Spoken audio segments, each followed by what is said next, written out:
지난주에 4월 5일은 부활절이었습니다. 여러분 근데 4월 5일 부활절 하면 뭐 기억나는 거 없으세요? 4월 5일 부활절, 예? 식목일. 그때 우리 교회에서도 식목일 나왔는데 4월 5일 부활절, 네, 혹시 기억나는 거 없으세요? 4월 5일 부활절. 한국교회에서 조금 배우면 이렇게 약간 기억이 나려면 날 수도 있는데 4월 5일 부활절. 우리나라의 공식적인 첫 선교사 누구죠? 언더우드 아펜젤로 두 선교사님이 같이 동시에 우리나라 땅을 이제 밟았어요. 같이 들어오셨는데 그 날이 1885년 4월 5일 부활절 아침이었습니다. 그러니까 그 1885년이었고 그날도 4월 5일이었고 그날도 부활절이었습니다. 부활절은 이게 좀 계속 바뀌는데 그때도 부활절이었고 그때 부활절 이후로 7번째 4월 5일 부활절이 엊그제 부활절이 이제 7번째 4월 5일 부활절이었습니다. 그러니까 정확하게 141년 전 똑같이 부활절인 바로 이 조선 땅에 주께서 부활 생명의 빛을 비춰주신 것입니다. 그럼 141년 길게 느껴지세요? 짧게 느껴지세요? 141년 어때요? 예지야 141년 그렇죠. 길죠. 길게 느껴져요. 141년 까마득하게 느껴지기도 하죠. 예. 그런데 사실 우리가 이 시간을 길다고 왜 우리는 이 시간을 길다고 느낄까라고 했을 때 사실 우리가 이 시간을 길다고 느끼는 이유는 우리 인생이라는 잣대가 한 80년 정도 되기 때문인 것이 같습니다. 어느 정도 인생을 산 사람들은 30년 금방이야. 이렇게. 제가 지금 96학번인데 26년생 26적이니까 제가 대학교 들어간 지 한 30년 된 거예요. 입학한 지 30년 됐는데 그러니까 뭐 30년 사실 엊그제 대학교 들어간 기억이 생생하니까 30년 야 30년 진짜 금방이야. 빨리 갔네. 이렇게 말하죠. 또 나이를 더 드신 분은 50년 쏜살같이 갔어. 우리가 이렇게 30년 50년의 시간을 빠르다라고 말할 수 있는 이유는 인생이 그 30년 50년이라는 시간은 80년의 잣대 안에 있기 때문에 그렇습니다. 그러니까 그 시간들을 좀 반추하면서 금방 갔어 라고 말하는 거죠. 그래서 아직 자신의 연수의 잣대가 15년 20년밖에 안 된 친구들, 여기 15년 20년밖에 안 된 친구들은 30년? 그게 뭐가 짧아요. 엄청 길죠. 왜냐하면 자기 잣대로는 잴 수 있는 시간이 아니니까 그렇습니다. 이 연수를 다 담을 수 있을 만큼의 삶을 산 사람들은 그 시간들이 마치 엊그제와 같이 짧은 시간인 것을 우리는 압니다. 여러분 잘 생각해보면 141년도 마찬가지예요. 이 시간도 사실 짧습니다. 50년이 짧다라고 말할 수 있다면 사실 우리의 잣대가 거기에 미치지 못할 뿐이지. 그러니까 30cm자로 50cm를 재려고 하니까 이거 50cm 너무 긴데가 되지만 만약에 1m 자 앞에서 50cm는 이거 절반밖에 안 되네. 가 되는 거죠. 그러니까 우리가 141년을 못 사니까 지금 141년이 되게 길게 느껴지지만 우리가 만약에 200년을 사는 그 잣대를 가진다라고 한다면 141년 금방이야. 라고 같은 시간들이 지난 조선 땅의 복음의 역사였던 것이죠. 이 찰나 같은 시간 속에 하나님은 이 조선 땅에 정말 위대한 일을 이뤄내셨습니다. 그러니까 141년 전에 한번 그 아펜젤러 언더우드가 이 땅을 밟았을 때 조선 땅을 한번 생각해 보세요. 황무지죠. 미신의 땅. 그냥 뭐 아프다라고 하면 굿하는 땅. 그래서 그냥 그렇게 그냥 정말 이 귀한 아이들을 그냥 다 그냥 생으로 죽이는 그런 땅. 무지와 어리석음의 이 땅에 바로 141년 전 찰나 같은 바로 그 전에 주께서 생명의 빛을 채워주셨고 오늘 그 위대하신 일하신 것의 결과를 우린 지금 이렇게 보고 있습니다.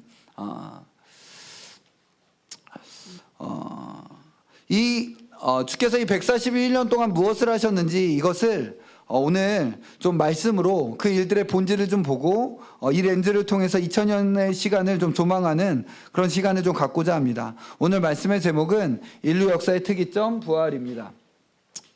요즘 특이점, 싱귤러리티라는 어떤 이 단어가 되게 다양하게 많이들 회자되고 쓰여집니다. 특이점 자주 사용되고 있죠.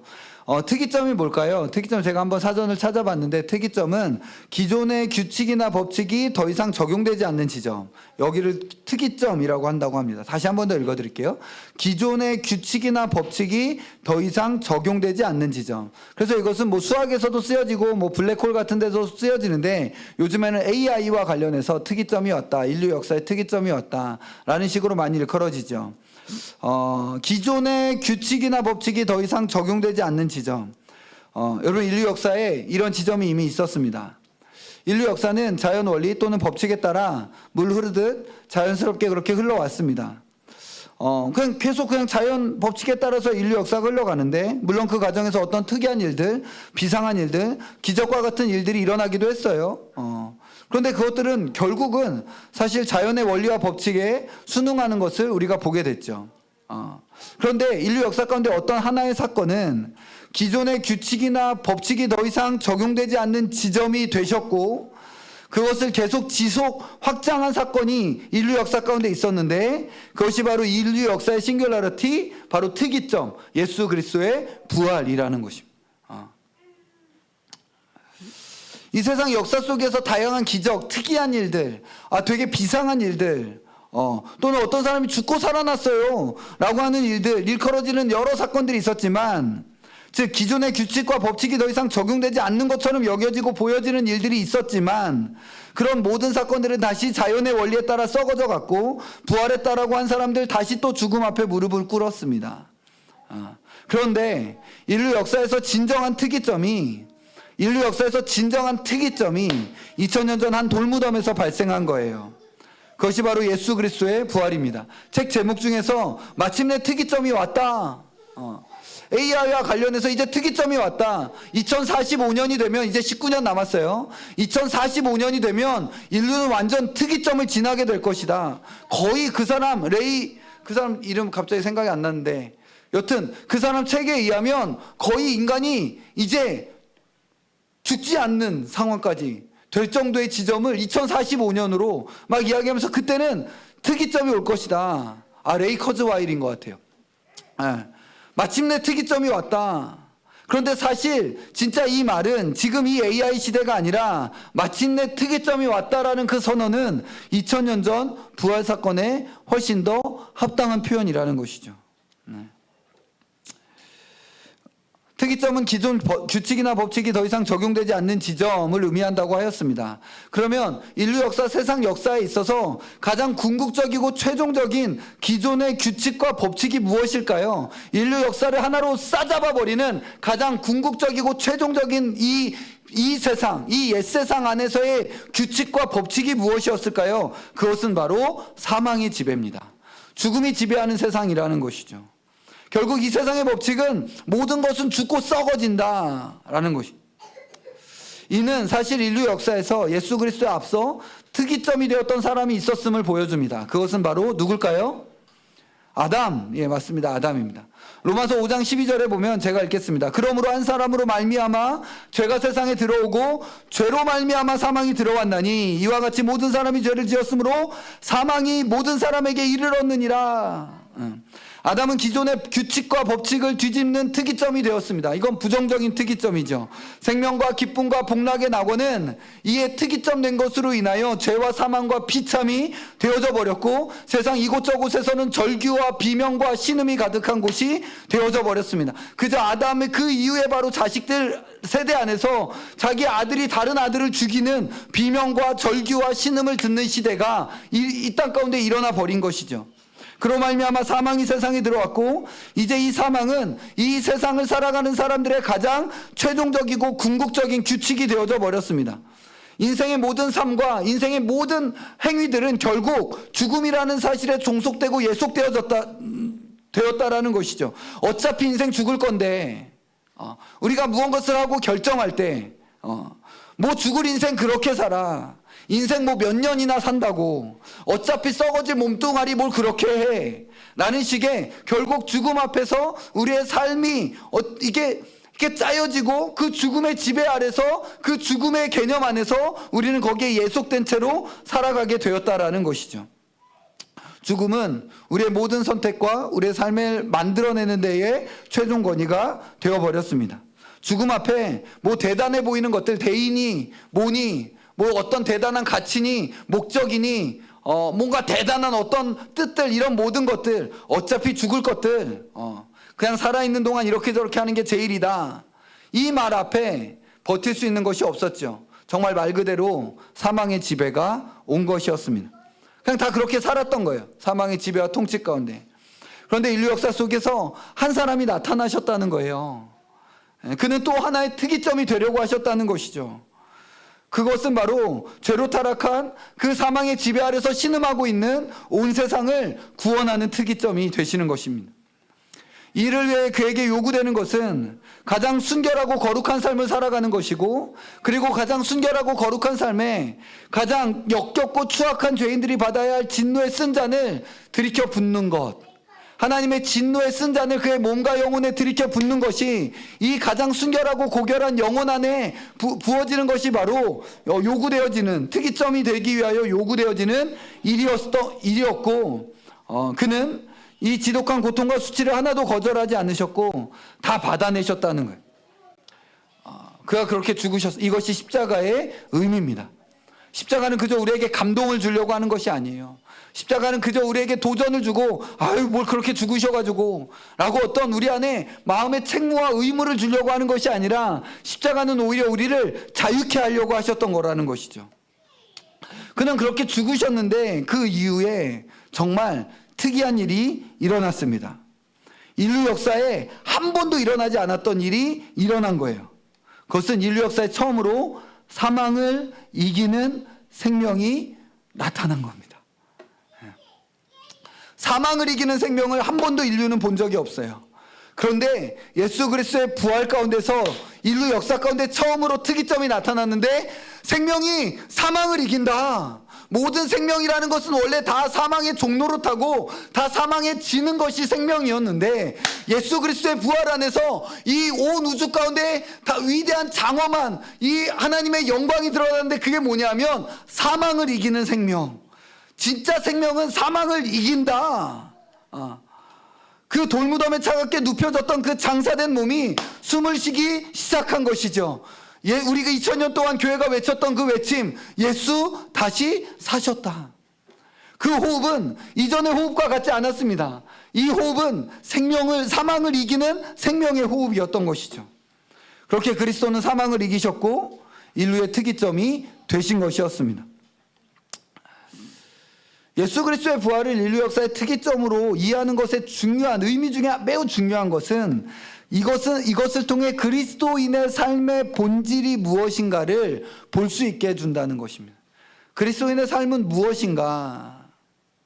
여러분, 우리는 이 부활 생명으로 살아가는 사람들입니다. 아멘이시죠? 우리는 예수 그리스도의 부활 생명, 이 생명의 새로움, 새 생명으로 살아가는 삶, 이것은 부활 생명으로 살아간다라는 것은, 즉 이 사람들은 특이점을 지난 사람들이다 라는 뜻이에요. 특이점을 이미 지녀서 특이점을 지나간, 특이점 이후에, 그러니까 AI의 특이점을 기다리는 사람은 2046년을 기다리겠죠. 그러니까 그때 되면 우리는 이 특이점 가운데서 이렇게 인간은 이렇게 살 거야 라고 하게 될 그날을 기다릴 텐데, 지금 부활 생명으로 살아간다는 말은 무엇이냐면, 그 사람은 이미 인류 역사의 특이점이 지나간 사람이다. 그 특이점이 지나서 그것을 누리며 살아가는 사람들이다 라는 것이 부활 생명으로 살아간다는 뜻입니다. 사람들이 AI의 특이점이 지났다라고 말할 때 그 의미는 그 이전의 삶으로 돌아갈 수 없고, 이것은 정말 불가역적이고 비가역적인 혁명이 일어나서 인간 삶의 방식이 획기적으로 말 그대로 격변했고, 이제는 이전의 삶과는 질적으로 전혀 다른 삶이 되었음을 의미하는 것이 AI의 특이점, 기대하는 것이 바로 그것입니다. 여러분, 그런데요, AI 특이점으로는 그런 일들이 일어나지 않을 겁니다. 분명히 그럴 겁니다. 인간의 모든 혁명이라는 것들, 농업혁명, 과학혁명, 산업혁명 뭐 하는 것들이 물론 인간의 삶의 모양과 인간의 어떤 삶의 형식과 방식들 급격하게 변화시켰을 겁니다. 많이 변화시켰죠. 그러나 이 모든 세상의 혁명들, 농업, 과학, 산업혁명, 또 앞으로 있을 AI 혁명, 뭐 이런 특이점, 이런 모든 것들이 결국은 인간 삶의 헛됨이라는 그 삶의 본질을 바꾼 적은 없어요. 해 아래는 새 것이 없는 겁니다. 세상 사람들 막 핑크빛 샤방샤방 이거저거 이야기하고 이렇게 하면 낙원이 될 것처럼 막 그렇게 꿈꾸지만, 농업혁명도 산업혁명도 그 어떤 세상의 과학혁명도 사실 이 땅에 낙원을 만들어준 적은 없습니다. 그냥 이 모든 인생은 헛된 것이죠. 해 아래는 새 것이 없다라고 성경은 선언했고, AI 혁명도 분명히 그럴 겁니다. 그냥 그 안에 있는 거예요. 그런데 우리는 부활 생명으로 살아간다라는 이 의미를 사실 제대로 아는 사람이 얼마나 있나 싶을 정도로 사실 그렇습니다. 이 부활 생명으로 살아간다라는 우리 구주께서 행하신 이 위대한 일을 이 특이점을 넘어서서 새로운 규칙과 새로운 원리와 새로운 법칙 아래서 살아가는 것으로 이야기보다는 기존의 법칙, 기존의 삶, 기존의 규칙 아래서 뭔가 슈퍼파워를 얻고 다소 좀 뭔가 도덕적으로 훌륭해지고 어떤 잘잘못을 따짐에 있어서 잘못보다는 이제 잘을 조금 더 도덕적으로 약간 탁월하고 훌륭하게 되어져서 이제는 찌질하지 않고 못나지 않고 도덕적 삶이나 신앙생활에 있어서 보다 의기양양해질 수 있고 당당해질 수 있고 내가 이제는 지난번에는 이렇게 찌질하고 못나게 살았는데 부활생명으로는 이제 멋지게 신앙생활하고 있어 라고 하는 것 정도를 부활생명의 삶이라고 생각을 하는 거예요. 그런 게 아니라고요. 그런 게 아닌 겁니다. 기존의 법칙과 원리 안에서 뭔가 도덕적 슈퍼파워, 도덕적 슈퍼맨이 되어지는 것이 부활생명의 삶이 아니라는 것을 아는 것이 기독교의 영광과 명예와 자유를 누리는 단 한 가지 길입니다. 정말 복음을 아느냐라는 것이죠.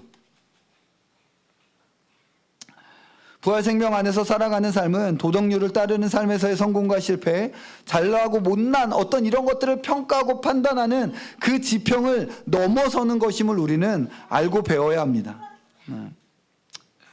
부활생명으로 살아가는 삶은 기존의 법칙에서부터 해방되었다라는 자유와 명예를 보이는 삶으로서 그 삶 자체가 이 세상에 대한 그리스도의 승리의 선포요, 하나님의 구원의 증언이 되는 그 삶이 바로 부활 생명으로 사는 삶이라는 것입니다. 아담의 특이점 이래로 모든 이들의 삶은 그것이 아무리 고상하고 숭고하고 그 위대한 서사가 아무리 위대하고 감동적으로 보인다 할지라도 그것들을 넣는 폴더는 다 헛됨, 세상에 일어난 일들 이렇게 하나의 폴더로 다 놓으면 헛됨, 헤아래 새 것이 없음, 이것도 헛됨, 그 감동적인 이야기, 우리가 봤던 드라마 헛됨, 우리가 봤던 영화 헛됨, 우리가 보면서 눈물 흘리면서 감동 가졌던 그것들, 모든 것들에 대하여 헛됨이라는 폴더 안에 다 넣고 있습니다. 예. 그것은 하나님의 영광에 이르지 못한다, 선을 행하는 자가 없나니 하나도 없다 라는 것이 그 모든 것에 대한 성경의 선언인 것이죠. 그러나 예수 그리스도의 부활, 이 위대한 특이점을 지난 사람들의 인생은 이 모든 상황이 역전되고 뒤집어진다는 거예요. 우리의 모든 실패도 못남도 연약함도 하나님께서 우리의 삶 가운데 영원한 복된 것들을 이루는데 분명히 일하고 그것들을 쓰신다라는 것. 그러니까 부활 생명은 뭔가 이게 그냥 내가 슈퍼파워로 도덕률적 신앙생활적 슈퍼파워로 살아간다는 것이 아니라 이 하나님의 부활 생명이 내 삶 가운데 나타나고 일어난다는 것은 내 삶의 성공과 실패를 어떤 씨줄과 날줄로 하나님께서 그것들을 다 쓰셔서 내 삶은 오직 나만의 어떤 그 문양으로 내 인생을 그렇게 뜨고 그렇게 만들어 가신다라는 것이 부활 생명이라는 거예요. 그게 부활 생명이라는 것이죠. 우리 이 말씀이 너무나 커서 어이가 없고 어안이 벙벙하고 당황스럽고 의심스럽죠. 주님, 정말 내 인생에 하나님의 구원이 맞습니까? 근데 부활 생명은 그래, 맞다 라고 말씀하신다는 거죠.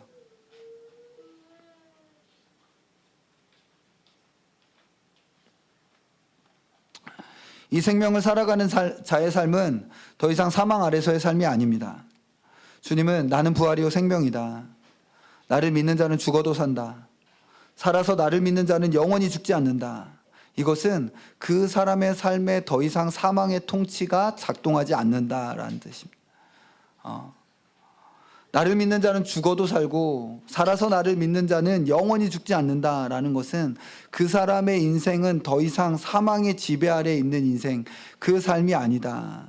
그의 삶은 죽음의 통치를, 사망의 지배를 이기는 삶이어서 허무하고 무의미한 삶이 아니고 못나고 찌질하고 연약하고 아무것도 아니고 자랑할 것이 없어도 그 삶은 의미가 가득하고 영원한 가치가 있는 삶이라는 거예요.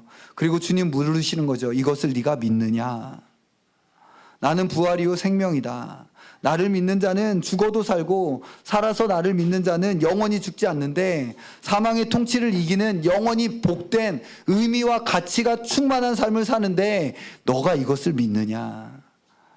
이것을 믿으면 그 사람은 그 인생 안에서 자유로워지는 것입니다. 정말 자유를 얻게 돼. 나는 못났고 실패하고 연약하고 넘어져도 그것을 이기는 부활 생명 안에서 넉넉히 이기는 거죠. 여유롭고 명예로운 것이죠. 한 가지만 좀 더 이야기하고 부활 생명에 대해서 좀 말씀을 마무리하려고 합니다.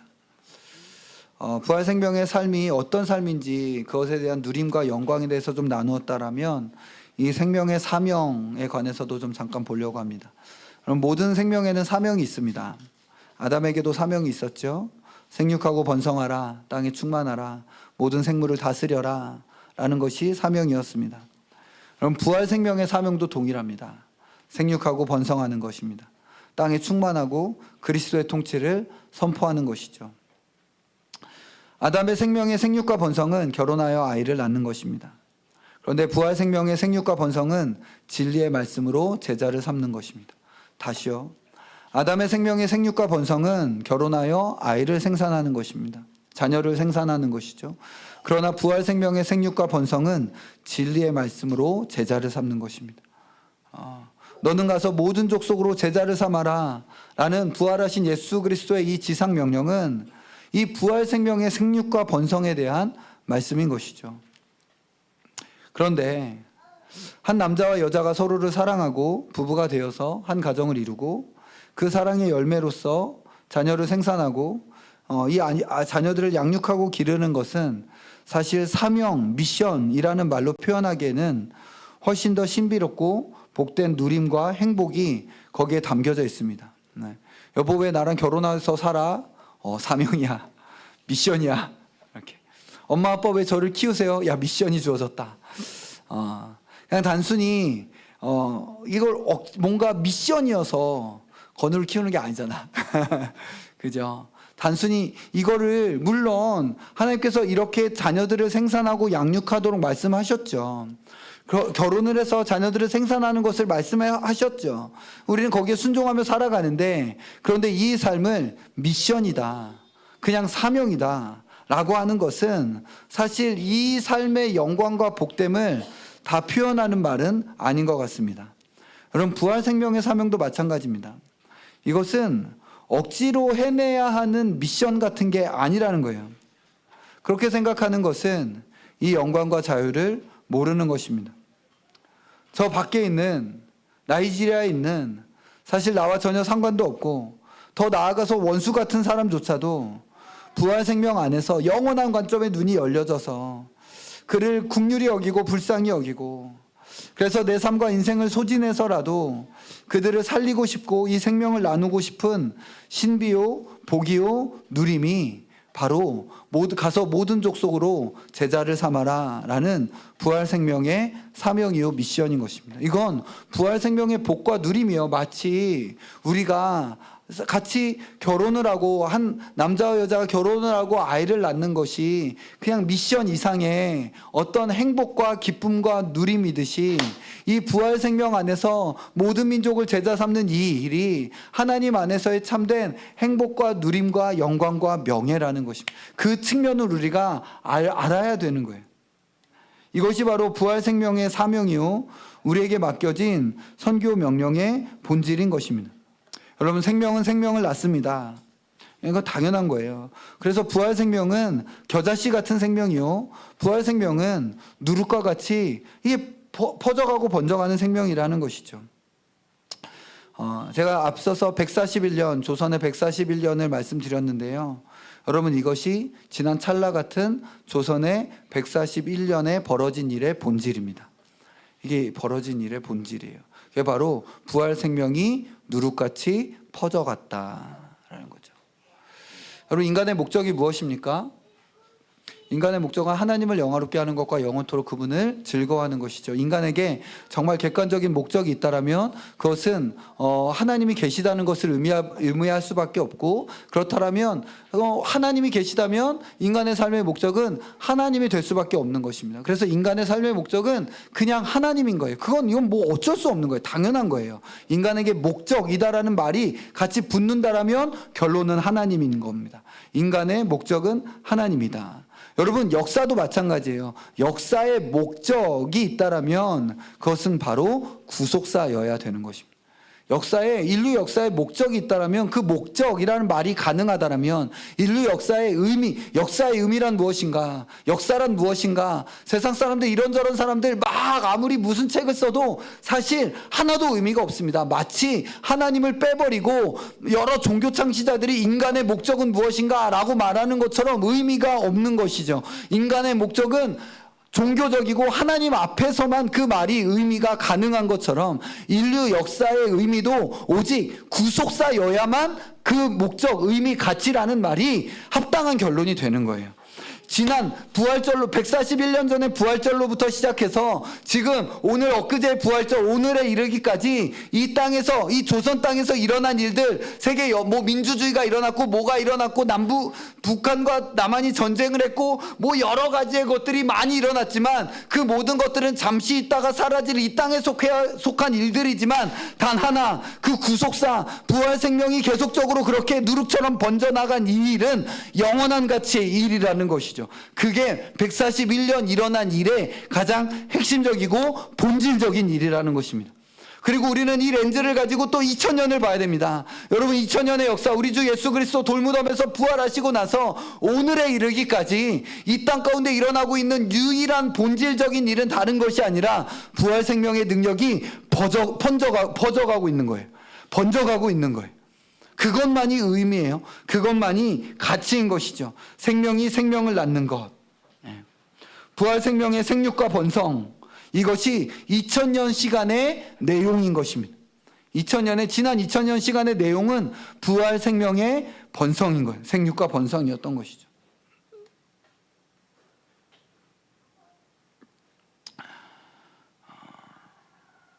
여러분, 인류 역사 속에서 다른 거 하나도 중요하지 않습니다. 물론 무의미하다는 건 아닙니다.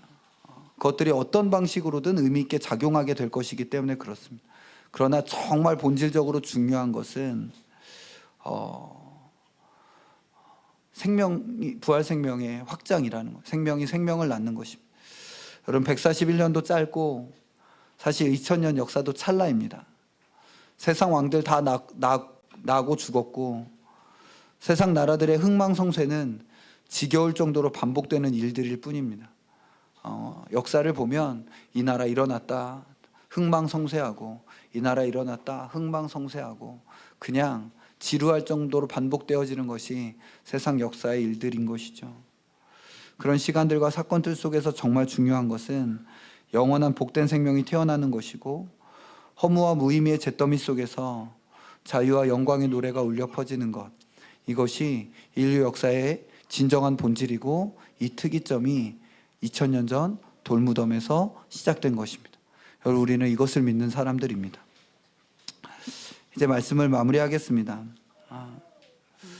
세상은 지금 이런저런 특이점을 이야기하면서 한편으로는 걱정하고 이 AI에 지배당하는 거 아니야? 이렇게 걱정하고, 또 그러면서도 멈추지 못하는 것은 그것이 우리에게 줄 어떤 장밋빛 미래를 포기하기가 어렵기 때문입니다. 그러나 우리의 특이점은 이미 2000년 전에 왔습니다. 우리는 세상의 특이점을 기대할 필요가 없습니다. 예수께서 다시 사셨습니다. 사망을 이기는 생명이 나타나셨습니다. 그리고 그 생명을 우리에게 주셨습니다. 의미가 무의미를 삼켰고 가치가 허물을 제거했습니다. 우리의 모든 인생이 의미가 될 것입니다. 우리의 모든 삶이 가치가 될 것입니다. 나의 실패와 넘어짐과 못남도 다 노래가 될 것입니다. 정말 그럴 거예요. 여러분, 141년 짧으면 우리 인생도 다 짧아요. 여러분, 우리 금방 다 죽을 겁니다.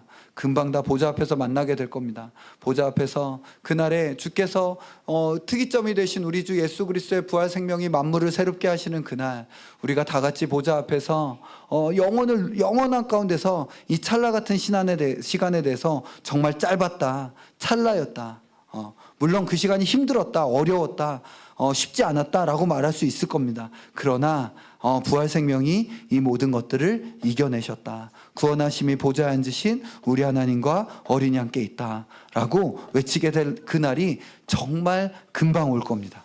정말 금방 올 겁니다. 그날을 기대합시다. 하나만 살짝 더 이야기할게요. 이 말씀 이후에 일어난 사건이 있어요. 나는 부활이요 생명이다. 주께서 무슨 일을 하셨죠? 나사로를 살리셨습니다. 나사로야 나와라. 그 다음에 하신 말씀이 있습니다. 어떤 말씀을 하셨을까요? 풀어놓아 다니게 해라.